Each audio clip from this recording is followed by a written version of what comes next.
Permasalahan limbah pabrik sawit PT Kasih Agro Mandiri (KAM) yang beroperasi di Desa Lubuk Lancang, Kecamatan Suaktape Kabupaten Banyuasin belum usai, diduga laporan masyarakat ke Dinas Lingkungan Hidup (DLH) Kabupaten Banyuasin lebih kurang 1 bulan ini masih belum ada kejelasan. Ansori warga Desa Biyuku mengatakan pembuangan limbah di sungai warga telah berlangsung sejak 1 tahun lalu.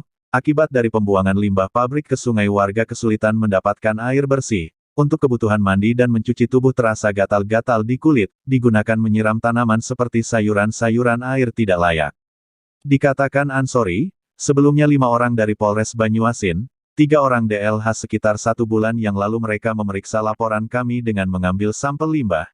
Namun hingga kini belum ada kejelasan apa hasil yang didapatkan terkait limbah mencemari sungai kami, ucap Ansori warga Biyuku ketika dihubungi, tanggal 19 Agustus tahun 2021. Dirinya menyayangkan, apa yang telah dilakukan pihak perusahaan sehingga berakibat fatal, merusak lingkungan masyarakat yang terkena dampaknya. Selama pabrik beroperasi di Desa Lubuk Lancang, aroma busuk menyengat dari asap sangat terasa menusuk ke dalam pernapasan.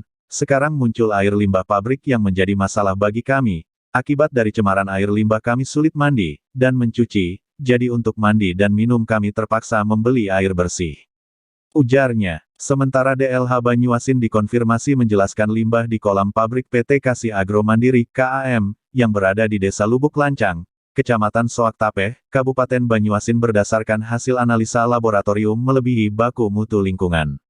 Dinas Lingkungan Hidup Kabupaten Banyuasin menerbitkan sanksi administratif kepada pabrik kelapa sawit tersebut berdasarkan Surat Nomor 348 KPTS DLH 2021 pada tanggal 16 Agustus tahun 2021. Kepala Dinas Lingkungan Hidup Kabupaten Banyuasin Isromaita melalui Kabid Pengendalian, Pencemaran dan Kerusakan Lingkungan Abbas Kurip mengatakan, setelah sanksi administrasi ini diterbitkan, PT KAM harus memperbaiki pengelolaan limbah pabrik. Kami mengambil sampel yang ada di luar dan dalam pabrik. Ternyata pH air sungainya 8,0. Masih normal dan DO nilainya 0,4. Artinya limbah pabrik yang dibuang ke sungai sudah dilakukan pengelolaan, ujar Abbas kepada wartawan. Selanjutnya, pihaknya juga mengambil sampel di kolam limbah. Nilainya hampir sama dengan di luar kolam.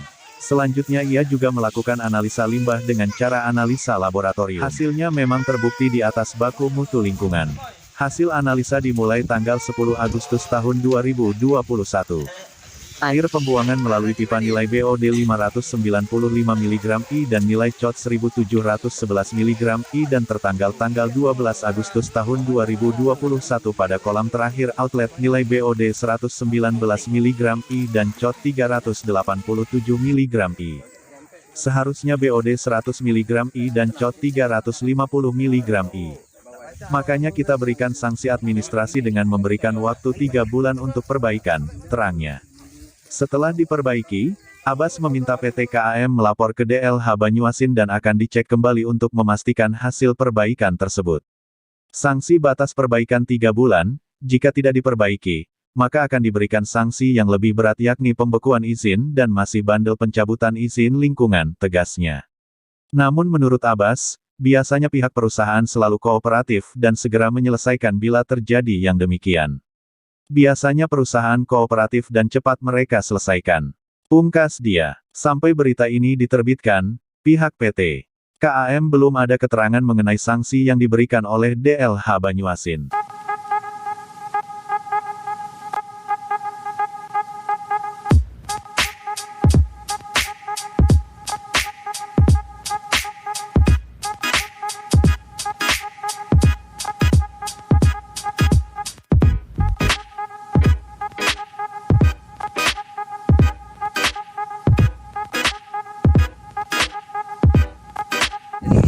Sejak undang-undang baru ini kan, undang-undang cipta kerja ini, kemudian ada peraturan pemerintah nomor 21 tahun 2021 ini. Jadi izin itu tidak ada lagi istilahnya izin itu kan. Yang ada tuh persetujuan teknis sama surat layak operasi. Nah, kalau surat persetujuan teknis itu dia sudah ada bulan April kemarin. Dia sudah dilakukan persetujuan. Nah, dari situ nanti kita cek, artinya yang disetujui itu sama tidak dengan kondisi lapangan. Nah itu. Jadi kalau dia misalnya tadi kan di dalam persetujuan teknis itu kan ada baku mutu air limbah.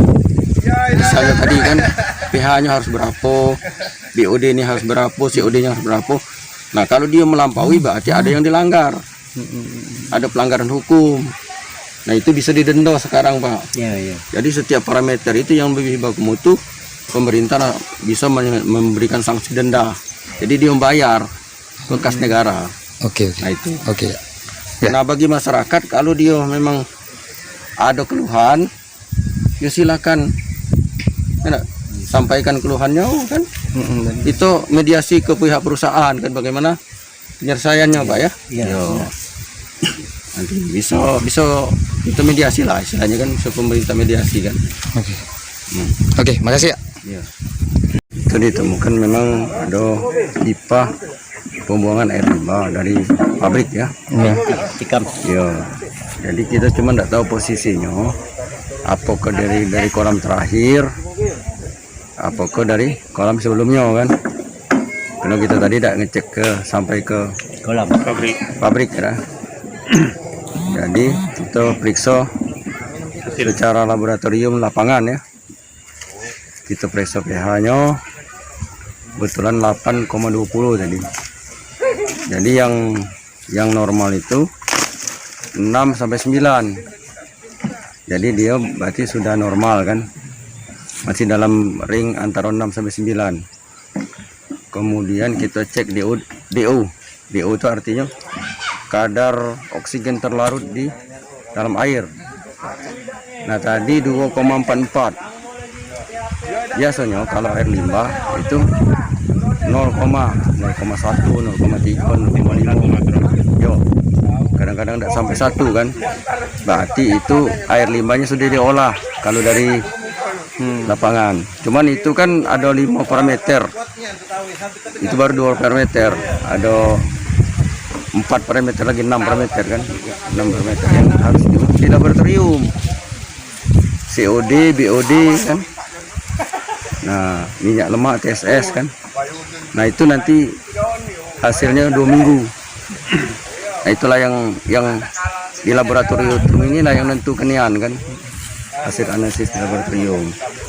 Nah, sebenarnya bagi masyarakat kalau limbah pabrik sawit ini kan dia kan organik, artinya buah sawit itu kan dimakan minyak itu.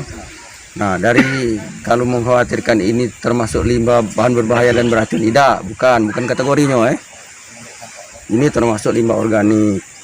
Cuman air limbah ini kan penguraiannya di alam atau di air, artinya membutuhkan oksigen untuk penguraian bakterinya itu kan, mikrobanya itu. Sehingga oksigen yang ada di air ini dipakai untuk itu. Jadi ikan misalnya kayak yang membutuhkan oksigen yang banyak ini kan tidak tahan kalau kurang oksigen, mengap-ngap dia kan. Dia pindah tempat lain, atau kalau tidak sempat pindah mati. Itu dampaknya kan. Jadi kekurangan oksigen pada intinya. Iya, kekurangan oksigen intinya kan. Kemudian bukan keracunan. Bukan keracunan, kekurangan oksigen. Kemudian dia nyubur ke rumput.